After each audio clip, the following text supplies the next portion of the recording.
తెలంగాణ ఉద్యమ నేపథ్యంలో ఆ రోజు జరిగినటువంటి ఒక మేధో మదనం, భావజాల వ్యాప్తి, ఉద్యమ కార్యాచరణకి ప్రధాన కేంద్రం ఉస్మానియా యూనివర్సిటీ.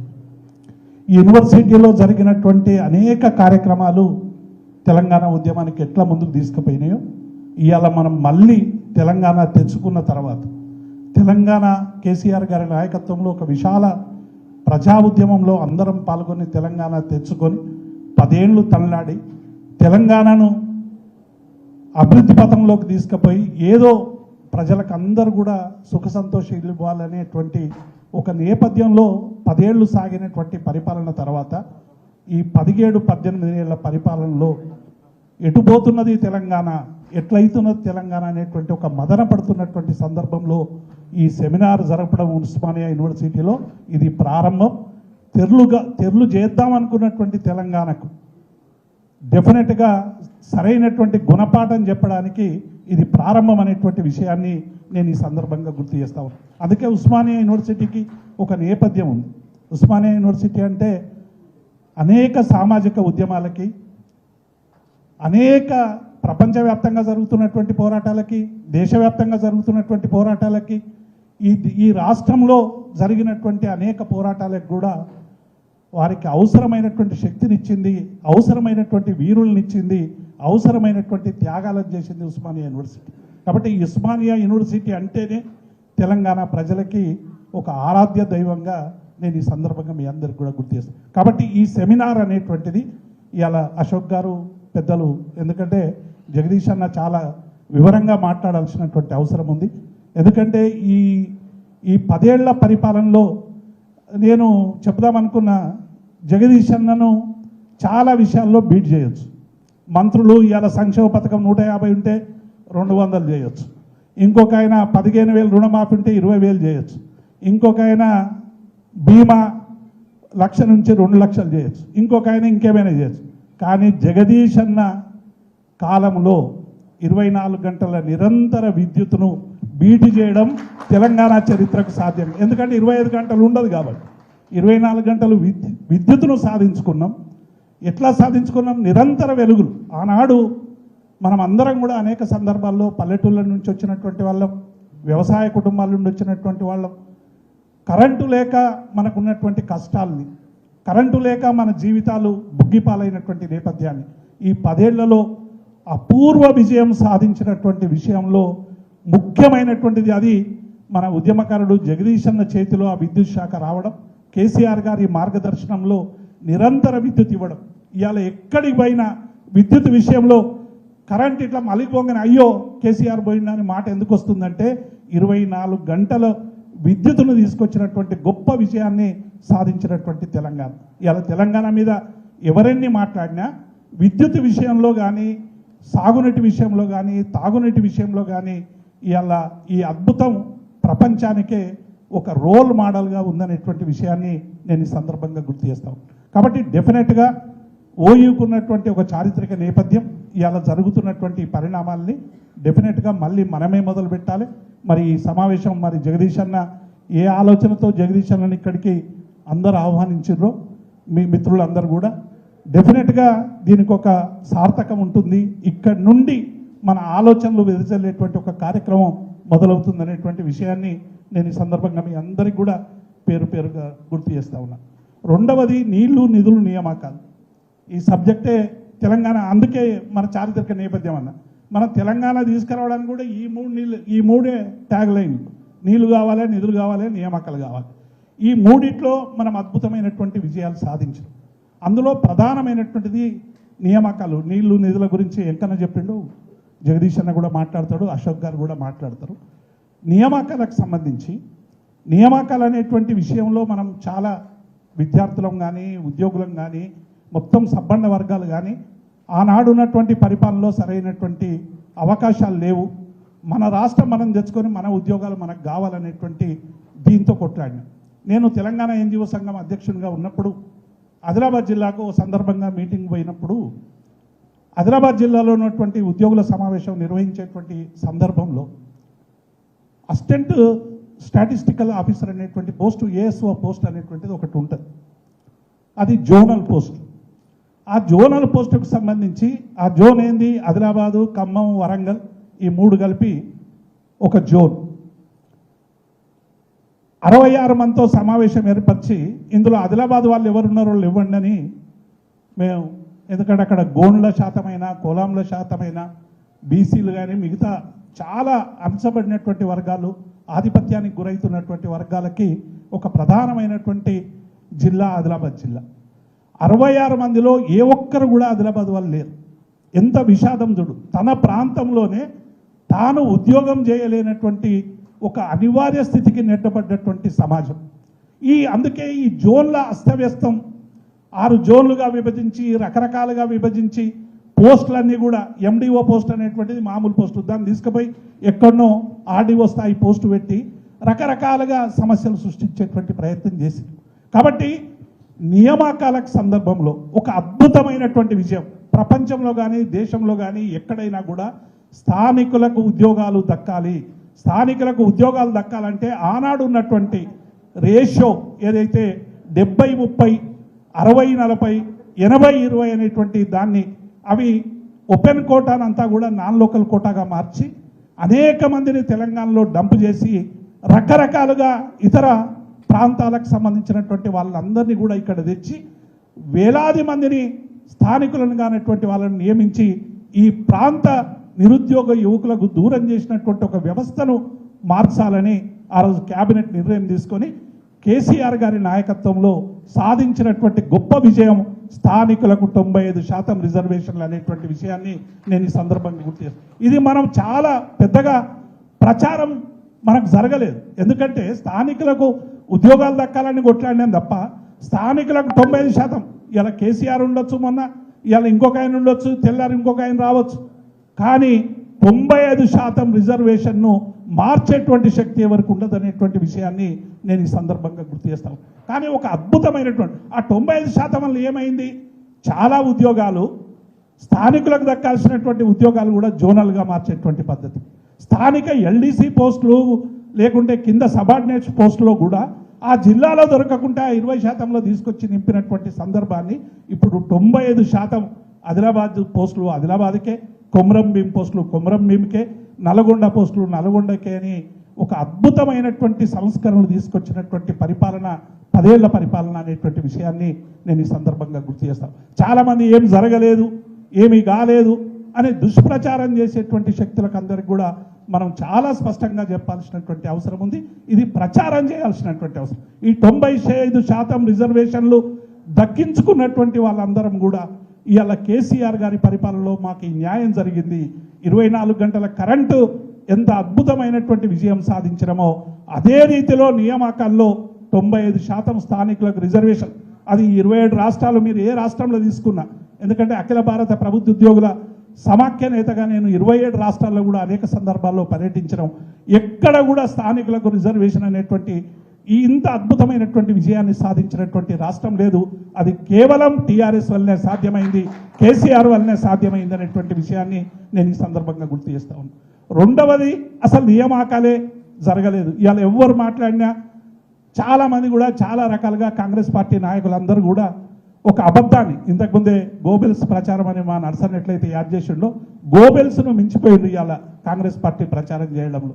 1,60,000 ఉద్యోగాలు శ్వేతపత్రాన్ని మనం అసెంబ్లీ ఎన్నికలకు పోయే ముందే మా గౌరవ వర్కింగ్ ప్రెసిడెంట్ కేటీఆర్ గారు ఆ రోజు ఒక శ్వేతపత్రాన్ని ఉద్యోగులకు సంబంధించి మేము ఎన్ని ఉద్యోగాలు ఇచ్చినాం, 1,60,000 ఉద్యోగాలకు సంబంధించి ఏ డిపార్ట్మెంట్లో ఎవరికి ఇచ్చినాం అనేటువంటి విషయాన్ని కూడా చాలా స్పష్టంగా రెసిడెన్షియల్ ఒక్క టీచర్ పోస్టును మీరు నింపలేదని మొన్న రేవంత్ రెడ్డి గారు చెప్తా ఉన్నారు. రెసిడెన్షియల్ ఎడ్యుకేషన్లో 1000 ఉద్యోగాలని ఆ రోజు ఈ ప్రవీణ్ కుమార్ గారు నేతృత్వంలో బోర్డు ఏర్పాటు చేసి తొందరగా నియామకాలు జరగాలని రెసిడెన్షియల్ వ్యవస్థలో మరి టీచర్ పోస్టులను సృష్టించినటువంటి విషయాన్ని కూడా పోలీస్ రిక్రూట్మెంట్ కానీ, అన్న ఉన్నటువంటి విద్యుత్ శాఖలో కానీ, అగ్రికల్చర్ ఎక్స్టెన్షన్ ఆఫీసర్స్, అసలు గతంలో ఎప్పుడు కూడా అగ్రికల్చర్ అంటే వ్యవసాయదారులకు అవసరమైనటువంటి సలహాలు సూచనలు ఇచ్చేటువంటి అగ్రికల్చర్ ఎక్స్టెన్షన్ ఆఫీసర్ పోస్టులన్నీ కూడా రద్దయిపోతే మళ్ళీ 5,000 హెక్టార్లకు ఒక అగ్రికల్చర్ ఎక్స్టెన్షన్ ఆఫీసర్ ఉండాలని గ్రామీణ స్థాయిలో వ్యవస్థను బలోపేతం చేసేటువంటి దిశలో ఏఈఓ పోస్టులను నింపినటువంటి తెలంగాణ రాష్ట్రం. నేను ఏమంటున్నా అంటే ఇవన్నీ కూడా ఇవన్నీ లెక్కలు మనం ఎవరో ఇంతకుముందే చెప్పినట్టు మనం ఎక్కడ కొట్టినా ఈ వివరాలన్నీ కూడా వస్తాయి. కానీ ఇవాళ ఏం చేస్తూ ఉన్నారంటే ఇదంతా కూడా గతంలో 10 ఏళ్ల పరిపాలన ఒక ఉద్యోగం దొక్కలేదు, 2కో 3కో ఉద్యోగాలు దొరికాయని ఒక విష ప్రచారాన్ని నింపేటువంటి ప్రయత్నం చివరికి ఎక్కడి దాకా వచ్చిందంటే రవీంద్ర భారతిలో ఎల్బీ స్టేడియంలో ముఖ్యమంత్రి గారు నియామక పత్రాలు ఇస్తూ ఉంటే నియామక పత్రాలు ఇచ్చేటప్పుడు ఏం చెప్పాలి? ఏ ముఖ్యమంత్రి అయినా తెలంగాణ చరిత్ర, తెలంగాణ ఎందుకంటే ఆయన తెలంగాణలో లేడు, ఉద్యమంలో లేడు. ఉద్యమం అని చెప్పడం అంటే ఆయన కొంత నామోష్. తెలంగాణ అంటే ఆయనకేదో భయకంపితులయ్యేటువంటి ప్రయత్నం. ఎన్నడూ జై తెలంగాణ అన్నాడు, ఎన్నడూ తెలంగాణ ఉద్యమం గురించి మాట్లాడు. కనీసం ఉద్యోగులకు నియామక పత్రం ఇచ్చేటప్పుడైనా తెలంగాణ చరిత్ర ఏంది, తెలంగాణలో ఏ సమస్యలు ఉన్నాయి, తెలంగాణలో ఏ సమస్యలు పరిష్కరించుకోవడానికి ఇలా ప్రభుత్వం ప్రయత్నిస్తూ ఉన్నది, గత ప్రభుత్వం ఏం చేసింది అనేటువంటి విషయంలో చెప్పకుండా ప్రతిపక్షాల మీద విపరీతమైనటువంటి వ్యాఖ్యానాలు చేయడం, వ్యవస్థ బాగు గురించి చెప్పకుండా కేవలం కాంగ్రెస్ పార్టీకి పనిచేయాలి ఉద్యోగులని చెప్పేటువంటి ప్రయత్నం చేసినటువంటి విషయాన్ని మనం అందరం కూడా గుర్తుంచుకోవాలి. ఎల్బీ స్టేడియంలో మాట్లాడినా, లేకుంటే రవీంద్ర భారతిలో మాట్లాడినా, చివరకు ఎస్ఎస్సి రిజల్ట్స్ ఇచ్చేటువంటి క్రమంలో విద్యార్థులకు ఏం చెప్పాలి? ఇలా ప్రభుత్వ పాఠశాలని బలోపేతం చేయాలి, విద్యార్థులు తమ భావి జీవితాన్ని ఎట్లా ఈ సమాజం కోసం మళ్లించాలి, సమాజంలో విద్యార్థులు ఏ చైతన్యాన్ని కలిగి ఉండాలి, చదువుకున్నటువంటి విద్యార్థులుగా సమాజం మన మీద ఏం బాధ్యత పెట్టింది, ఆ బాధ్యత కోసం మనం ఎట్లా పనిచేయాలని చెప్పే బదులు ఆ విద్యార్థుల్లో కూడా విషబీజాములు నింపేటువంటి మాటలు చెప్పి కేసీఆర్ మీద, కేటీఆర్ మీద, ఇంకొకరి మీద మాటలు చెప్పి ఇలా మొత్తంగా కూడా అటు విద్యార్థుల్ని విషం నింపేటువంటి ప్రయత్నం చేస్తూ ఉన్నాడు, ఉద్యోగుల మెదడులో విషం నింపేటువంటి ప్రయత్నం చేస్తూ ఉన్నాడు. ఈ విషయాన్ని మనం తొలగించాల్సినటువంటి బాధ్యత, కర్తవ్యం మనదే అనేటువంటి విషయాన్ని నేను ఈ సందర్భంగా గుర్తు చేస్తా ఉన్నాను. కాబట్టి చెప్పినమని అనుకోకుండా మనం చెప్పిందే చెప్తుండాలి. ఆ విషయాన్ని తొలగించేటువంటి గురుతరమైనటువంటి బాధ్యతను మనం తీసుకోవాలని నేను మీ అందరికీ కూడా పేరున విజ్ఞప్తి చేస్తా ఉన్నాను. ఎందుకంటే ఇది చెప్తూ 1000 సార్లు అబద్ధం ఆడే వరకల్లా చాలామంది నిజంగానే జరగవచ్చు అనేటువంటి ఒక భావనకు గురయ్యేటువంటి ప్రమాదం ఉంది. కాబట్టి ఆ ప్రమాదాన్ని మనం నివారించలేకపోతే ఇన్ని చేసి కూడా మనం దోషులుగా సమాజం ముందు నిలబెట్టేటువంటి ఒక కుటిల ప్రయత్నం ఇలా రేవంత్ రెడ్డి చేస్తూ ఉన్నాడు. దీనికి మనం విద్యార్థులందరం కూడా, ఎందుకంటే సామాజిక శాస్త్రాల అధ్యయనం గురించి నరసింహారెడ్డి గారు ఎంత అవసరాన్ని నొక్కి చెప్పిండో, ఇలా డెఫినెట్గా తెలంగాణ చరిత్రను, తెలంగాణకు ఉండేటువంటి మన వనరులను, తెలంగాణకు కావలసినటువంటి నేపథ్యాన్ని, తెలంగాణ సామాజిక నేపథ్యాన్ని, ఇవన్నీ కూడా మనం విస్తృతంగా చదవాల్సినటువంటి అవసరం ఉంది. చరిత్రను చదవాలి, గతాన్ని చదవాలి, భవిష్యత్తును ఎట్లా ఊహించుకోవాలనేటువంటి విషయంలో కూడా ఇలా ఒక స్పష్టమైనటువంటి రహదారిని మనం వేసుకోవాల్సినటువంటి, ఇలా అన్ని వర్గాలు, మీరు ఒక్క వర్గం కాదు, ఇలా ఈ 17 నెలల్లోనే ఎందుకు ఇంత మనం ఆవేదన ఎంత ఉన్నాం, ఏ ఒక్క వర్గం కూడా సంతోషంగా లేదు. ఇలా మా ఉద్యోగులు కూడా ఏమనుకున్నారు, రేవంత్ రెడ్డి వస్తే ఏదో గొప్పగా అయిపోతుందని చెప్పి విష ప్రచారంలోనే ఇలా రేవంత్ రెడ్డిని తీసుకొచ్చి పెడితే ఇలా ఏం చేస్తున్నాడో మా ఉద్యోగులందరూ కూడా అనుభవిస్తూ ఉన్నారు. మాకు డిఏ ఇవ్వండి, భారతదేశంలో ఉన్న 2 రాష్ట్రాలలో, ఒకటి పశ్చిమ బంగాల్, ఒకటి తెలంగాణ, ఇలా 5 డిఏలు పెండింగ్లు ఉన్నటువంటి రాష్ట్రాలు. మిగతా అన్ని రాష్ట్రాల్లో కూడా అది బీజేపీ కావచ్చు, కాంగ్రెస్ కావచ్చు, ప్రాంతీయ పార్టీలు కావచ్చు, ఎక్కడ కూడా ఉంటే 1-2 డిఏలు ఉండేటువంటి అవకాశం. కానీ 5 డిఏలు ఇలా ఆంధ్రప్రదేశ్ చరిత్రలో చంద్రబాబు నాయుడు కాలంలో 9 డిఏలు ఉంటే ఆ రోజు పెన్షనర్లు అందరూ కూడా పోస్టు కార్డులు రాసి, అప్పుడు సోషల్ మీడియా లేదు, ఇది లేదు కాబట్టి జీవితకాలంలో తెలుగుదేశం కోట ఇవ్వద్దని 100 రూపాయల పోస్టు కార్డు కానీ ఇక జీవితంలో చంద్రబాబు నాయుడిని ఎన్నుకోవద్దని పెన్షనర్లు ఎట్లయితే ఆ రోజు లేఖలు రాసిండ్రో ఇలా అదే పరిస్థితి రేవంత్ రెడ్డి ఎదుర్కోబోతున్నాడు అనేటువంటి విషయాన్ని నేను ఈ సందర్భంగా గుర్తు చేస్తా ఉన్నా. ఎందుకంటే ఇలా ఏమడిగిన వాళ్ళు మాకు డిఏ ఇమ్మన్నారు, పిఆర్సీ ఏదో పే రివిజన్ కమిటీ, దేశంలోనూ కూడా ఎక్కడ కూడా పిఆర్సీ లేట్ అయితే ఇంటీరియం రిలీఫ్ ఇస్తారు, మధ్యంతర భృతి అని ఉంటుంది ఉద్యోగి. కానీ మా కేసీఆర్ గారు ఆలోచించి పిఆర్సీ జీవోతో పాటే ఐఆర్ ఇచ్చి ఇంటీరియం రిలీఫ్ ఇచ్చి, అది ఏదో కొట్లాడి ఐఆర్ ఇస్తేనేమో కొంత మంచిగుండనేమో, మా మనసు గల్ల నాయకుడు కాబట్టి కేసీఆర్ గారు వాళ్ళ మనసును గెలుచుకోవడానికి ఇస్తే ఇవాళ ప్రయత్నం ఏమైపోయిందంటే పిఆర్సీ 2 ఏళ్ళు లేట్ అయిపోయింది. పిఆర్సీ అంటే రేవంత్ రెడ్డి చేసినటువంటి మాటలు ఇవాళ ప్రపంచం అంతా కూడా నవ్వుతూ ఉంది. నన్ను కోసుకొని తింటారా, వండుకొని తింటారా, నేను ఎట్లు ఇవ్వాలి అనేటువంటి మాటలు మాట్లాడి ఇలా ఉద్యోగుల ఆత్మగౌరవాన్ని, ఇలా పెన్షనర్లు అందరూ కూడా కన్నీళ్లు గారుస్తూ ఉన్నారు. 12,000 మంది పెన్షనర్లు ఇలా రిటైర్ అయిపోతే ఒక్కరికి కూడా డబ్బులు లేవు, ఒక్కరికి కూడా డబ్బులు ఇచ్చే పరిస్థితి లేదు. కమిషన్లు ఇస్తే తప్ప జీపీఎఫ్ రిలీజ్ కానటువంటి పరిస్థితి ఇలా తెలంగాణ రాష్ట్రంలో ఉద్భవించింది. మరి ఇన్ని అవలక్షణాలతో ఉన్నటువంటి ఈ రాష్ట్రానికి డెఫినెట్గా మనం చికిత్స చేయాల్సినటువంటి బాధ్యత మనకే ఉందనేటువంటి విషయాన్ని నేను ఈ సందర్భంగా మీ అందరికీ కూడా పేరు పేరున మనవి చేస్తూ ఉన్నాను. కాబట్టి ఇటువంటి విషయాల్లో నియామకాల విషయంలో కావచ్చు, మీరు ఏదైనా తీసుకోండి, ఈ రాష్ట్రంలో ఇది మంచిగా ఉంది అని చెప్పడానికి వీలు లేనటువంటి ఒక స్థితి వచ్చింది. అయ్యో తెలంగాణ ఎందుకు తెచ్చుకున్నామని ఏడవాలనుకుంటుండేమో రేవంత్ రెడ్డి. ఎందుకంటే ఆ రోజు మనం అందరం కూడా వేదిక మీద ఉన్నటువంటి వాళ్ళం అందరం కూడా ఉద్యమంలో క్రియాశీలకంగా పాల్గొన్నటువంటి వాళ్ళం. మన అందరి మీద తుపాకీ ఎక్కుపెట్టినటువంటి నాయకుడు ఇలా ముఖ్యమంత్రి కావడం అనేటువంటిది, అది చూడడం అనేటువంటిది మనకు విషాదమైతే, ఇవాళ ఆయన ఏమనుకుంటుండంటే తెలంగాణ ఉద్యమంలో పాల్గొని మరి ఇన్ని విజయాలు సాధించినటువంటి సమాజానికి డెఫినెట్గా ఏదైనా శిక్ష పడాలని కోరుకుంటున్నాడేమో. ఒకవైపు రైతాంగానికి నీళ్లు రాకుండా ఎండబెడుతున్నాడు, ఉద్యోగులకు సమస్యలు పరిష్కరించకుండా చేస్తున్నాడు, అట్లాగే రైతులకు మరి రుణమాఫీ కానీ లేకుంటే రైతు బంధు అనేటువంటి ఒక అద్భుతమైనటువంటి వ్యవస్థను తీసుకొచ్చినటువంటి కేసీఆర్ గారిని మరి జ్ఞాపకం ఉంచుకుంటున్నటువంటి రైతులకు ఇవాళ వాళ్ళ చేతి మీద మరి మట్టి పోసేటువంటి ప్రయత్నం చేస్తూ ఉన్నాడు. కాబట్టి ఇవన్నీ మనం ఆలోచిద్దాం. అన్న జగదీష్ అన్న చాలా విపులంగా మాట్లాడతాడు. కానీ నియామకాలకు సంబంధించి ఇంకొక విషయం చెప్పి నేను ముగిస్తాను. ఇలా 40,000-50,000 ఉద్యోగాలు ఇచ్చామని రేవంత్ రెడ్డి చాలా గొప్పలు చెప్పుకుంటా ఉన్నాడు. అవన్నీ కూడా మనం చాలా సందర్భాల్లో చెప్పినాం. గతంలోనే నోటిఫికేషన్ ఇస్తే ఈయన రిలీజ్ చేసింది.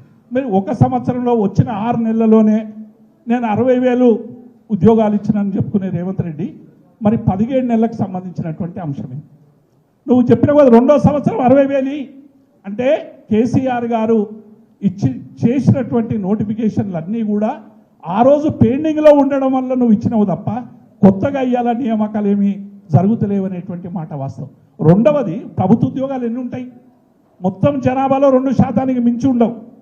కానీ ఎక్కువగా రావాల్సింది పారిశ్రామిక ప్రాంతాల్లో. ఆ రోజు కేటీఆర్ గారు ఐటీ శాఖ మంత్రిగా ఐటీ కానీ ఫార్మా కానీ మిగతా రంగాలన్నీ కూడా మరి ఇక్కడ సింగిల్ విండో సిస్టమ్ పెట్టి నూతన టీఎస్ఐ పాస్ తెచ్చి లక్షలాది మందికి దాదాపు 21 లక్షల మందికి ఉద్యోగాలు ఇచ్చిన లెక్కలు చెప్తా ఉన్నాయి. మరి నువ్వు ఎన్ని లక్షల ఉద్యోగాలు ఇచ్చినావు ఈ 17 నెలల్లో? ఏ పారిశ్రామిక ప్రాంతంలో ఏ కొత్త ఫ్యాక్టరీ వచ్చింది? ఎంతమందికి ఉద్యోగాలు ఇచ్చినావు? చెప్పాల్సినటువంటి అవసరం ఉంది. ఇలా చాలామంది మేధావులు గతంలో అనేక విషయాలు మాట్లాడిన వాళ్ళు ఇలా నోరు మూసుకొని ప్రేక్షకుల్లాగా ఇలా చూసేటువంటి పరిస్థితి వచ్చింది. అందరినీ కూడా ఇలా కదిలించాల్సినటువంటి అవసరం ఉంది. అందరికీ మేల్కొల్పాల్సినటువంటి అవసరం ఉంది. ఇలా టీఆర్ఎస్ పార్టీగా చేసేటువంటి ప్రయత్నంతో పాటు ఇవాళ విద్యార్థులుగా మిగతా సమాజంలో ఉన్నటువంటి మేధావులుగా సమాజాన్ని సరైనటువంటి రీతిలో నడిపించాలనుకునేటువంటి నాయకులుగా ముందుకు తీసుకుపోవాలని విజ్ఞప్తి చేస్తూ ఈ అవకాశం ఇచ్చినటువంటి మిత్రులకు కృతజ్ఞతలు. Thank you. జై తెలంగాణ.